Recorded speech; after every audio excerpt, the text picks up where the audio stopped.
Baik, hari ini kita mau bahas mengenai buku besar, kemudian neraca saldo. Buku besar itu di dalam perusahaan dagang itu ada dua. Yang pertama dia namanya buku besar pembantu, yang kedua dia namanya buku besar utama. Nah, buku besar pembantu ini adalah buku besar yang digunakan untuk merinci bagian dari piutang atau utang tertentu secara perorangan ataupun secara badan usaha. Badan usaha maksudnya kayak toko gitu. Nah, bentuk dari buku besar pembantu dengan buku besar utama itu sama, cara pengerjaannya juga tidak terlalu berbeda. Khususnya lagi di buku besar utama, bagaimana kita mengerjakan buku besar saat di perusahaan jasa, seperti itulah kita mengerjakan buku besar utama yang ada di perusahaan dagang.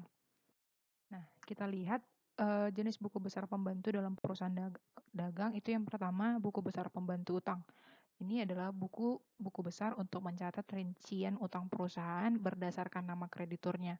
Nah, sumber pencatatannya ini berasal dari bukti-bukti transaksi yang berkaitan dengan utang, misalnya jurnal pembelian, jurnal umum, dan jurnal pengeluaran kas. Nah, ini adalah bentuk dari buku besar pembantu utang dagang. Ini ada kepalanya, kemudian ini untuk nama kreditur. Jadi bedanya itu hanya di sini. Kalau buku besar secara umum kan di sininya itu kan nama akunnya, nama akun. Nah, kalau buku besar pembantu utang ataupun piutang, di sini nama krediturnya dengan alamat. Misalnya nanti akan kita isi di sini untuk kreditur toko A, misalnya alamatnya Jalan Jati, misalnya. Maka kita isikan tanggal transaksi berapa aja yang ada kaitannya dengan toko A, misalnya tanggal 1. Keterangannya karena ini adalah utang dagang, maka membeli secara kredit, berapa di kreditnya kita masukkan ke sini. Cara pengerjaan yang di sini juga sama dengan cara pengerjaan buku besar yang pernah kita bahas gitu. Nah, berikutnya buku besar pembantu piutang. Jadi kalau tadi itu untuk utang, ini untuk piutang, ini untuk mencatat rincian piutang pada perusahaan berdasarkan nama pelanggannya. Nah, sumber pencatatannya ini semua transaksi yang berkaitan dengan piutang yang bisa dari jurnal penjualan, jurnal umum, dan jurnal penerimaan kas. Kemudian bentuk dari buku besar pembantu piutang dagang sama dengan buku besar pembantu utang, hanya beda di kepalanya nih. Kepalanya ini harus kita buat piutang. Ini kita isikan dengan toko siapa yang ada piutangnya, yang kita punya piutang. Misalnya kita jual secara kredit di toko A, toko C misalnya. Maka di sini kita isikan dengan toko C, nama jalannya Jalan Jeruk misalnya. Begitu seterusnya.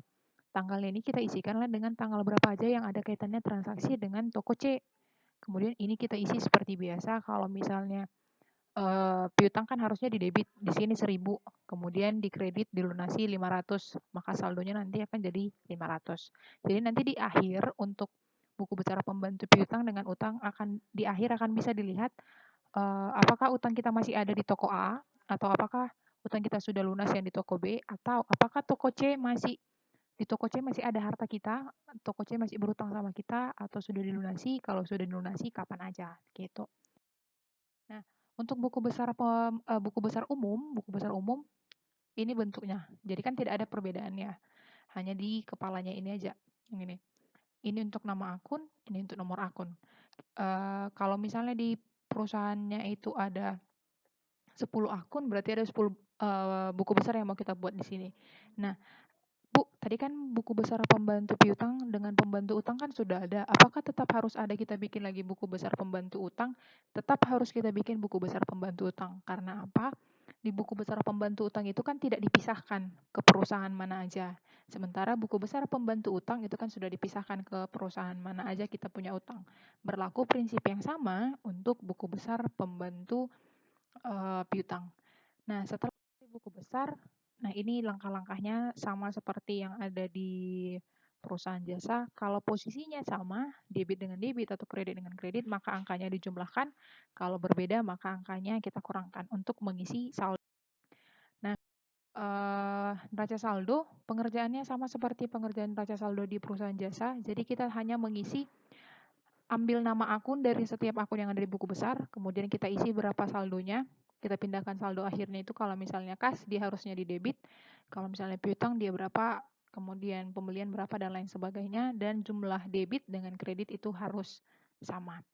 Itu dia untuk, buku besar dengan raca saldo.